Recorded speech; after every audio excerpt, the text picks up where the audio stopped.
Сегодня мы с вами будем разбираться, какова же природа кашля, необыкновенная, необъяснимая природа кашля Михаила Светова. Михаил Светов – это либертарианец, политик, и он постоянно кашляет. Вот его такая особенность. Он выключает микрофон. Постоянно вот это вот мы видим. И у него очень много интересовались, в том числе я, со всяких фейков. Спрашивал, собирал анамнез. Значит, может быть, это рефлюкс какой-то, еще что-нибудь там. Нет. Просто, блин, когда... Он говорит, когда... Он мне ответил, когда начинаю говорить, начинается кашель. Понятно, что это психосоматика. Интуитивно понятно, что это психосоматический кашель. Но почему? Откуда вот, психосоматика, откуда это?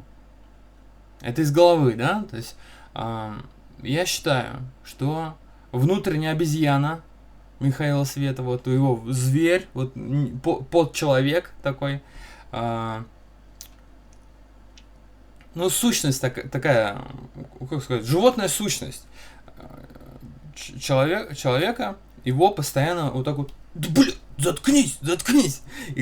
Потому что он, когда он что-то говорит, он выступает на публику, постоянно вот его, блядь, менты уводят нахуй. Он начинает выступать, его уводят менты, его кто-то пиздит, блядь, у него отбирает бизнес. И его внутренняя рептильный мозг, там, блядь, рептильное сознание, животное, ему просто такой подых дает, блядь, и он начинает закашливаться. То есть каждый раз, когда ты, блядь, открываешь свой рот, мы страдаем. И животное внутреннее, оно пришло к такому выводу, что надо вот как-то остановить человека, потому что он, блядь, не ведает, что творит. И мы теряем ресурсы. Какая-то вообще неразумная какая-то хуйня. Почему? Это ты начинаешь говорить, тебя уводит полиция. Мы можем умереть. Вот раздвоение. Животное и человек.